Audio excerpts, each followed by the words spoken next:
As you make your way down the dungeon's staircase, a great roar rises from the darkness towards you. The only thing worse than the sound is the stench. The stench of unwashed fear and blood, and something is being dragged up the stairs towards you, getting closer and closer. There is nowhere to turn. There is nowhere to run. You must stand your ground as from the shadows looms the most feared of all beasts, the Dungeon Master. Something is coming. An arrow flies through the air, almost hitting the top. 49! You all fly! I am Dungeon Master. I tell the story, and you make choices in the story. If I were Dungeon Master, I'd have it made. Fireball! Where'd it go? How am I supposed to know? Oh, you're Dungeon Master, remember? Oh, right. Let's see. What would Dungeon Master say? You will find it.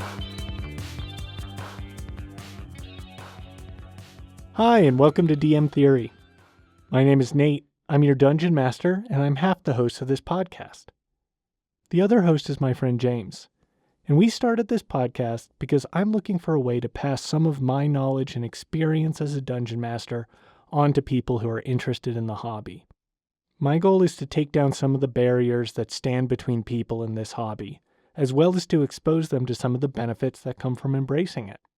If you're aware of Dungeons & Dragons or games like it, and you want to have it in your life but you don't know how, this is where you start. The first episode is mostly going into my backstory, talking a little bit about my philosophy around role-playing games, as well as a lot of long, rambling tangents. Because the conversation wound up going over an hour, I've split it into two for the first two episodes of the podcast. I hope you find it educational at least. So pick up your dice, step up to the table, and good gaming.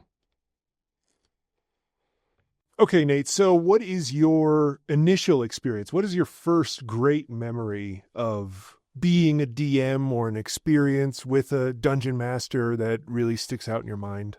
Dexter's Laboratory Yeah. is how I first became aware of the existence of tabletop role-playing games. Really? Yes, I loved that show, and there is an episode, I think it was called Mazes and Monsters or something, and Dexter was the Dungeon Master, and his friends were all playing. There was like a warrior and an archer and a wizard, and Dexter was kind of a jerk and a mean Dungeon Master who was flubbing his rolls and making rocks fall and like kill the characters. But I was like a very imaginative child who loved to imagine and tell stories and pretend to be characters. And that looked like a way to do that with other people, which was hard to do. So I was really attracted to that idea. I didn't understand actually though what was going on. And in my it was probably in elementary school when that first happened. And so I was like, there's something there. It's got something to do with dice and miniature figures and maps and books. And so gradually I started to kind of accrue those things, like pull them together and hope that by having these objects, it would start to make some sort of sense. Yes. But just more randomly. So I would get monster manuals for Dungeons and Dragons or different things because I loved monsters. But I would go through the pages and look at all these numbers and I could not put together really what they meant. Okay. Eventually, I just kind of created my own rule set and made my friends kind of play this board game with me, which was not good or made any sense. I remember a big rule was guessing the number of fingers I had held up behind my back, which isn't fun. It is when you're being imaginative. That's true. And that was kind of the point. It was very much a choose your own adventure sort of thing, which I was a big fan of those books also. The next big step forward would be the game Baldur's Gate. Okay. Which was the third one was released and is very popular, which is cool. I haven't played it.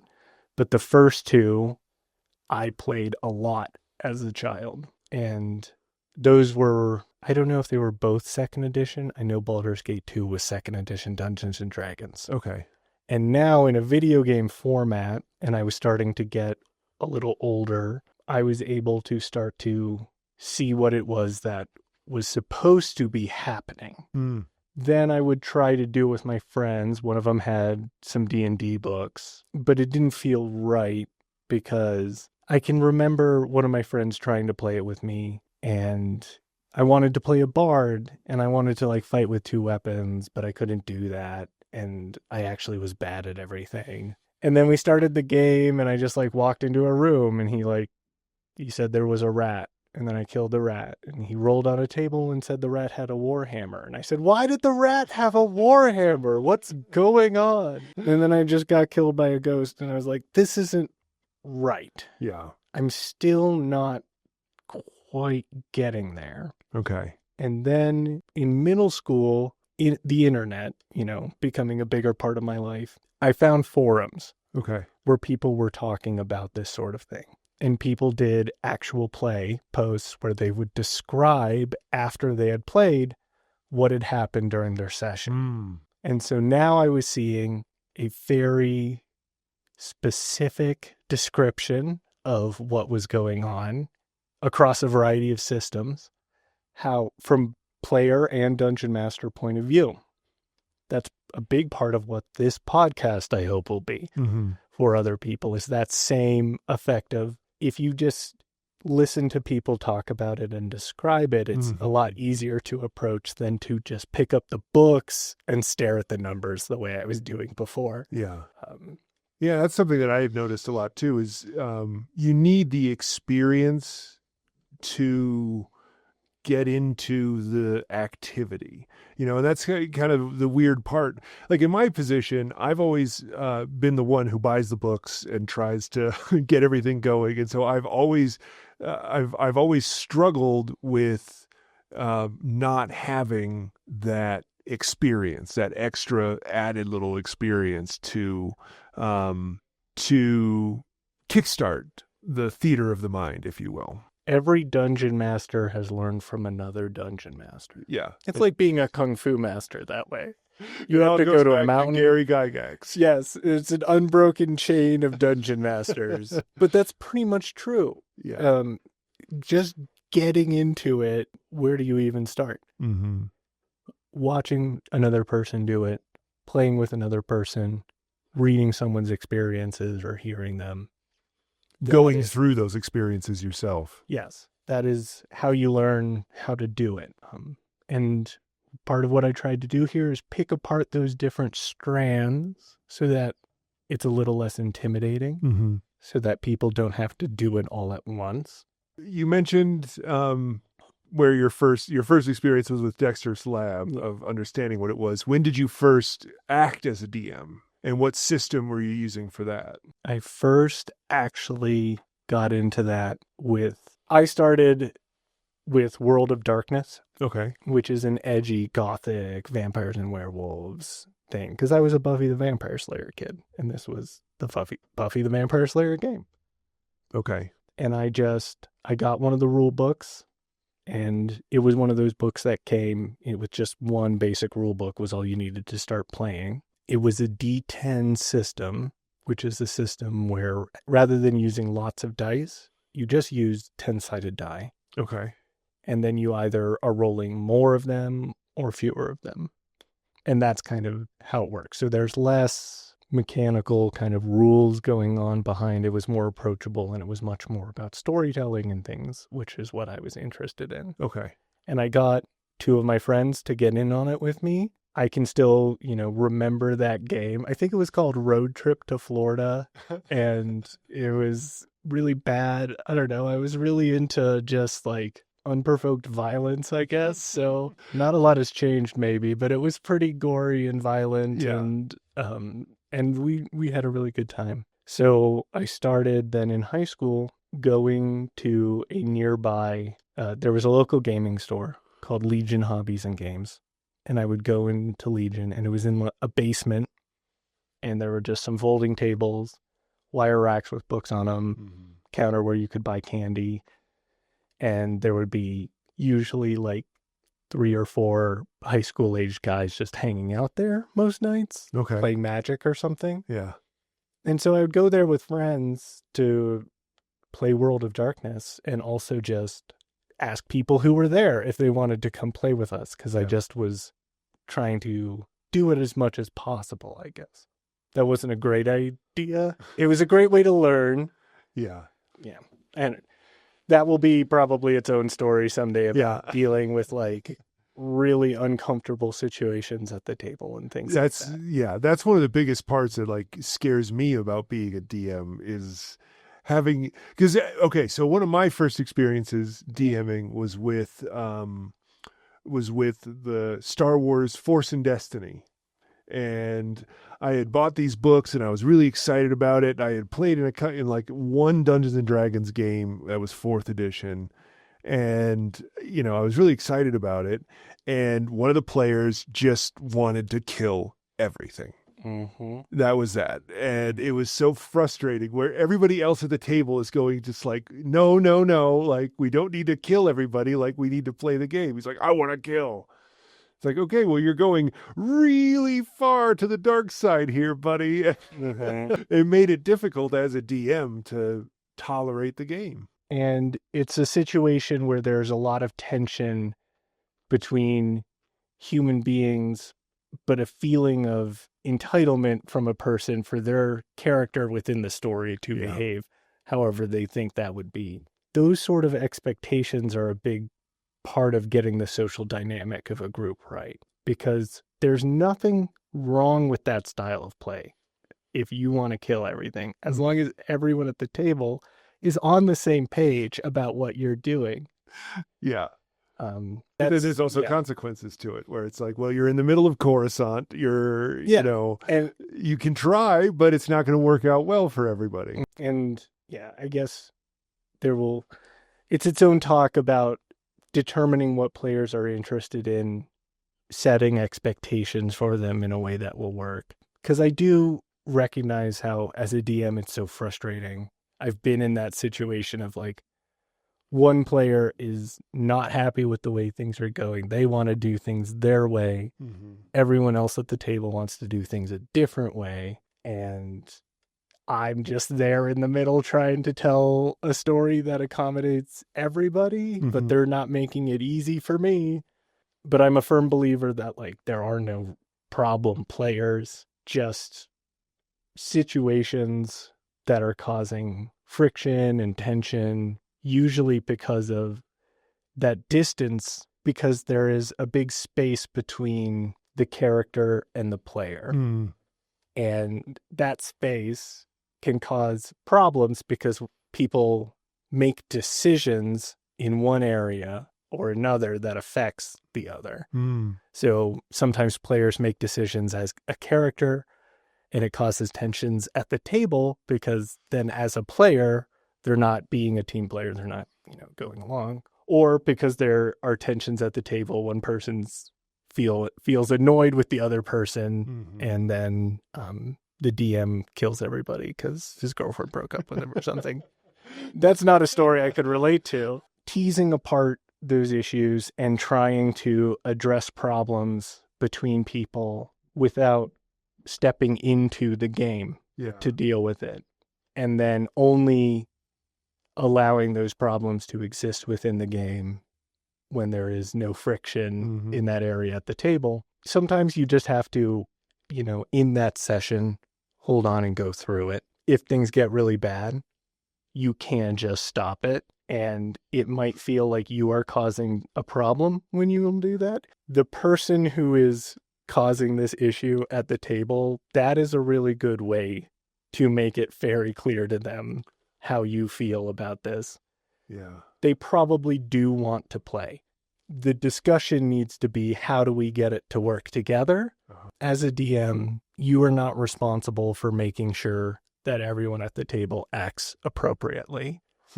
They have to agree to abide by not just the rules in the book, but the rules at the table. Gotcha. Sometimes it's best to express those explicitly. Yeah. And there can be tension there between the idea of role-playing games are about me being able to do whatever I want. And so I should be allowed to explore being an evil character or something like that without other people judging me or telling me what I'm allowed to do. Yeah. I'm going to pull a quote here from the book Dangerous Games, which is a book by an anthropologist named Joseph Laycock, and I'll be pulling a lot of stuff from that book. Play presupposes rules. Hmm. You cannot play games unless there are rules. Even children, I think, understand this. If you try to play a game with them and then start cheating them or blatantly breaking the rules in front of them, they will get upset because they don't want to play something that's not fair. Yeah. Even games with no rules, like Calvin Ball, that's a rule that you Yeah. can't have rules. There has to be consensus between the people involved that they're all playing the same game and following the same rules. Yeah. You can't have one team playing football and one team playing baseball. There's no game there. There's no sense to anything that's going on. Those situations where you find yourself with one player going a completely different direction, that's a situation of like one person's playing baseball, everyone else is playing football. And so the conversation isn't like, why are you being a jerk? Like, why aren't you working together with everybody else at the table? And why aren't you being a part of the team? And why are you making this worse for everybody? It's more of a conversation of like, let's be explicit about what the rules are and what the expectations are. I think it's a good point to kind of backtrack and talk about just what is a dungeon master? How does the dungeon master set the expectations and presuppose play? Yeah.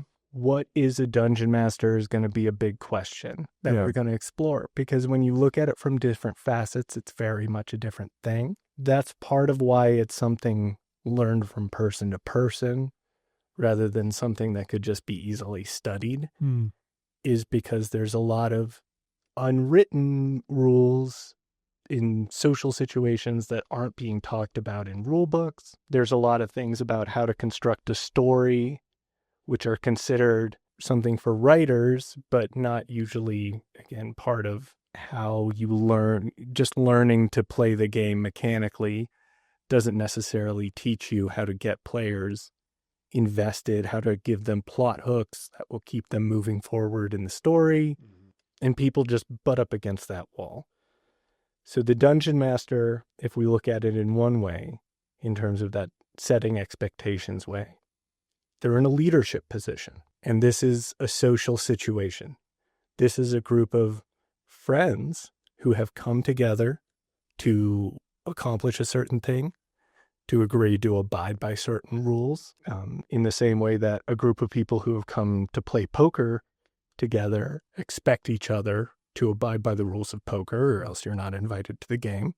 And so when you show up, you need to know what those rules are. It's best for the DM to explicitly talk to the players before the game has begun, preferably around when character creation is going on, so they can make their characters in mind. Be explicit about what the expectations are on their end. It shouldn't be about finger wagging at people, hopefully, and saying you better stay in line. More about trying to smooth the way by communicating what it is that you want to do as the person who's organized this. What story do you want to tell? Give them the ability to think about that as they come into the game. If they still cause problems, the social awkwardness of that situation, I felt like can be somewhat helped by the notion of this is for the good of the game and the other people who are here. My personal feelings about what it is you're doing don't really come into this situation, but we can't continue the story this way. Eventually the Jedi cops are going to come and arrest you. You're a level 1 Sith, I've stopped games and just been like, I need you to want to be a part of the story. Yeah. Your character, I know that you can get up and walk out of the room and just, your character could just leave and go away on a boat to another land, but you won't be a part of the story anymore. Yeah. You should want to be a part of the story. And if people understand that, like, their actions need to keep the story going, explicitly understand that that's an expectation. That makes a difference. A lot of the time, new players come in with what I call a video game mindset, Oh, yeah. which is that if you can do something, then you should do it. If I'm playing an RPG and I go into like a shop and I walk up to a shelf and it says press A to interact, then I should probably press A, at least just to see what happens. New players can be overwhelmed by the fact that they can press A on anything. In a role-playing game, you can walk into the store and every shelf and every item and everything is interactable because the DM will respond. Yeah. And so it's like they almost can't help themselves. The rogue will go into the shop and they'll think, because I'm a rogue, I should steal. And I can steal, so I will steal because that's what the game is. And so they'll start shoplifting stuff. They'll probably flub a roll at some point. They'll start to face consequences. People start to get mad at each other and things. And there can be an element of like, people need to be eased out of that mindset and not shocked out of it. What I've usually tried to do is give them things to interact with and focus on that already naturally goes with what it is that they kind of intend to do, and work with them in bringing them into the world in their character rather than pushing back against them the more they poke you and try to keep pushing you to see when you'll stop and how far you'll go. Don't want to be like, and here's what you did wrong, because I don't know your situation, right? But that can be a situation where, well, then maybe that can be resolved by giving that person something to kill, like lots of some things to kill or something big and dangerous. And it's not intended at that point to be that type of story. And as the DM, as I said earlier, you have the right and you totally can stop what's going on and saying it's not that type of story. Yeah. But if you're open to the idea of it being that type of story, it can be a lot more interesting as a dungeon master to try and blend in an unknown element and then adapt what was expected to that.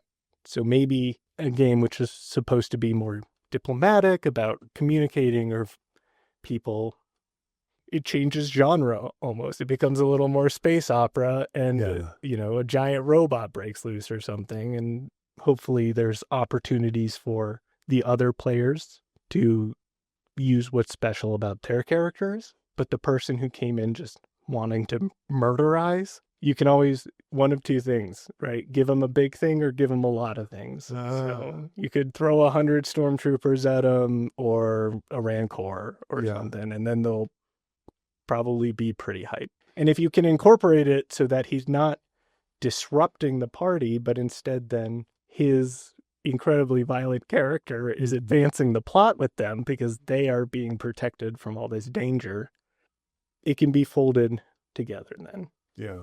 So how much of this can be teased out in sort of a session zero? And maybe you could define what a session zero is and how you would make that essentially a tryout for the game that you're trying to set up. I don't want to say tryout because session zero is when the group gets together, oftentimes to build characters or to learn how the system works or to talk about how the game is going to go. Yeah. Hopefully by that time, the people you've selected, you're not thinking about, getting rid of them because they've kind of made a commitment at this point. They've showed up to try and learn something and build characters. I've definitely run one-shots with lots of people and found people that way who are really passionate about it. Yeah. I pointed at James because that's what happened with James. For the listener at home. Yeah, for the listeners, I had a notebook with me on our one shot. I was like, okay, knows what's up. No, you were enthusiastic. You understood what being your character was, but you also were really excited to do that. Mm-hmm. And that's always what draws me towards players is the people who are enthusiastic to embody their character rather than people who maybe have more experience or something like that. Where was it going? Session 0. Get together, create characters, talk about the system, talk about the game. That is an opportunity there to do that explicit conversation I talked about. Not explicit in a vulgar sense. Yeah. I mean, just being very straightforward about certain things like what sort of content is allowed in this game. People should understand going in, yes, you can do anything within certain limits. I won't tolerate something like that. Everybody has their own idea of what that is. As an example, I don't allow torture in my games. There can be allusions to it, but no character can engage in it, and no character gets tortured. And I just don't want to interact with that or have it be a part of my story, and I tell people that before they start to play. Session 0 is also an opportunity for other people to express that and for it to be communicated from the DM what they should do. Yeah. If they're in a situation where they begin to feel upset with the direction that the story is going. There are different ways of dealing with it.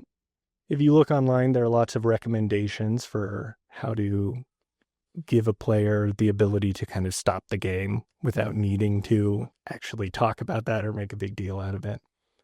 Sometimes people have a card on the table, maybe with an X on it or something, and if you touch that, then the game just stops. If you make an X over your body with your hands, I tell people they can just get up and walk away from the table, whatever it is that they need to do in that moment to stop it, and that we're not going to start again until they feel ready to do so. I'm here to talk to them. If they want to talk privately, we can, but they don't even owe me an explanation. Yeah. And I tell people that those are the standards that I set so that people expect that behavior from me when that sort of thing happens at the table. They're definitely in that basement of Legion of Hobbies and Games. I played with some people who really wanted to describe torture. Really? Yeah. Some 16-year-old kids. They're Yeah. going to be try to be as extreme as they can. And they're being vampires, so they want to talk about how they, cut people open and suck the blood out of their heart and make them watch it and then rub it in their face, but keep them alive. And I wasn't comfortable with that. I tried to do things within the story to redirect them in another direction, to communicate to them that torture was bad, to punish their character somehow for doing it, but there was never any real success there because what I needed to be doing was within reality, face to face, tell them what I expected and what the problem was, not in the world of darkness amongst these different characters, but out here where we're playing, because that was where the problem was. Yeah. If everybody had agreed that we were going to do role-playing sessions about torturing each other, then that's disturbing, but everybody's into it. Yeah. It's when the expectations of the players at the table are different that Right. that conflict shows up. And the really only way to actually address it is to talk about it. It's also a really good sign if somebody can't deal with a conversation like that, you probably don't want them in your game. It's inevitable that there's going to be conflict between players, conflict between DMs, and people should know how to have that conversation. Yeah. Or else the game is going to only last until one of those conflicts gets so intense that it's easier to just break apart than it is to have a hard conversation. And it's a shame when that happens because a lot of the time it can be repaired if the communication opens up, if people are talking to one another about what they expect and what they might be able to do to accommodate them. Yeah. I think that communication of expectation is a huge part of it. Just saying, outlining exactly, because, I've found that in life. You can't get mad if your expectations aren't being met when you're not communicating those expectations. And so it's sort of similar as being a DM is you have to say, this is where, this is too far, and set that ahead of time. So, if somebody wants to play a different type of game, they can find out at the beginning and say, well, no, this isn't what I want to do. Yeah. I tell my players that I try to keep it PG-13. We can allude to a lot of bad stuff. Yeah. But I will often do what I call draw a curtain Mm. So if you fall in love with an NPC and you want to get it on with them, We're gonna Then draw that. draw a curtain, right? I love that for your character. That's a great part of your story. I love it. And the two of you kiss and the curtain draws. Yeah. And we know what happens. You don't need to tell us. We don't need to describe everything that happens. Hmm. Another thing I encountered in the basement of Legion and Hobbies and Games. Oh yeah. Right. Hooray for teenagers. So yeah, I tell them this is how we're going to handle stuff like that. Another way that I know how to set expectations in terms of the story's tone, one conflict that occurs a lot is one character might be very silly and one character might be very serious. Mm-hmm. And those players have very different ideas of what they're doing at the table. So for my session 0, and I just did this for the campaign I'm about to start, I do what I call the stone soup method of game creation. Are you familiar with the story of stone soup? Mm-mm. Once upon a time, during the Great Depression, there was a hobo jungle, which was a little cardboard shanty town near the railroad tracks. They called them Hoovervilles. And there were a bunch of hobos in this Hooverville, and they were standing around one of those barrels with fire in it that you always see hobos standing around. And another hobo came up, and he had a pot with him, and it was full of water, and he had a rock. And he said, "Excuse me, fellow hobos, do you mind if I use your fire to make myself some food? I'll share it with all of you if you let me use it." And they said, "Yeah, go right ahead. It's just, we've got fire. We could use something to eat." So the guy says, "Great, you're going to love it. I'm going to make my famous stone soup." The hobos say, "Stone soup? What are you talking about?" He says, "Wait, I'll cook it just the way my mom used to, and then you're going to love it." Say, "Okay." So he puts the pot on the fire, starts boiling the water, and he puts his rock in it. And he says, "Oh boy, I cannot wait. This is going to be delicious stone soup. Stone soup, if you cook it just right, is fantastic.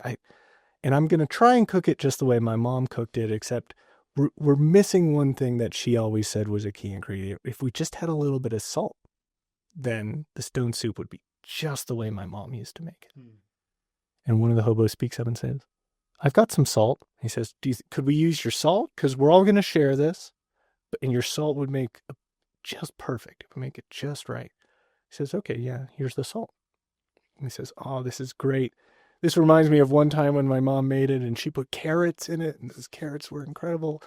One hobo says, "Well, I've got some carrots." And so he says, "Do you mind if we put the carrots in the stone soup? And then it'll be even better." So he does. And then, he says, "Yeah, if we had a potato," and one hobo has a potato, and if we had some pepper, and one hobo has a pepper. And gradually he acquires all the ingredients of a stew, and then everybody gets to have a good meal. And the original hobo gets to get a free meal because all he did was show up with a stone. Yeah. So literally when I come to my session 0, I bring a soup pot and I bring a bunch of Post-it notes or index cards. I've done this like 3 times now and it works really well. But bring index cards or Post-it notes. And then as we are doing our session 0, talking about what the game is going to be like, all of that, people can write things down on the Post-it notes and throw it into the soup pot. They can write anything they want. It could just be a word. It could be a character. It could be a TV show. It could be an idea. It could be an author. Anything that they would like to see incorporated into the game in some way. Not, I'm going to just copy that. If you put Titanic into it, we're not just going to do Titanic. I'm going to find some way to try and bring an element or a theme of Titanic into the game in a way. But that is an opportunity for everybody to communicate to me as the dungeon master what the tone they're looking for is. And would you review that with the group, or you just take it all back yourself? And... At the end, I pull them all out and read them. Oh, so to give people kind of little spoilers, and then it's fun when people notice it come up in the game in one way or another. It's something for them to see a reference to. And then in the same way that hobo gets free soup, I, as the dungeon master, have a much easier time understanding how to put a story together for my players. They've already clued me in onto what sort of stuff interests them, what they would like to see happen to their character. Yeah. Now, I don't go and watch every movie they tell me about. If somebody put One Piece in there, I'm not watching every episode of that. I would But I'll read a Wikipedia summary about it and try to find a way to use it. But really the value for me as the Dungeon Master is that first spark from the player communicating to me their interests. And that makes it a lot less likely that when we get to the table and we start playing the game, we're going to have one player who's a pacifist and one player who's a serial killer. Because if that's going to come, then I already knew, okay, one player wrote Jack the Ripper and put it in there, and the other one wrote Gandhi and put it in there. Yeah. And then at least you can talk to those players and try and communicate to them, how are we going to do this? How are Jack the Ripper and Gandhi going to be in this game together? How are they going to get along? Yeah. And that's always more interesting than telling one of them, you shouldn't do that. Like, don't be the serial killer. Mm-hmm. It's totally draw lines in, right? I wouldn't allow torture. I wouldn't allow Jack the Ripper in my game, at least not like in a very specific way. But it's always more interesting to say, how do we make these things work together, even outside of my conception of what the story was going to be? Yeah. And allow it to be more collaborative, allow everyone to throw in, even if it maybe causes some weird shifts in genre and tone as you kind of go back and forth between 4 or 5 different people's idea about what they want in a story. But that's what the story will be, because it's going to be about these 4 or 5 people, and each with their own ways of expressing themselves and things. So yeah, the soup pot. That's a genius idea. Ha ha! Yes, James, it is genius. A genius idea, because I'm a genius. Thank you all for listening to DM Theory. In the next episode, we'll finish this conversation, where I'll dive in a little bit to the idea of 3-frame analysis for role-playing games. Now, this is a little off topic, but it is absolutely earnest. If you're listening to this, please spay or neuter your pets. Now, thank you very much. We'll see you next time, and good gaming.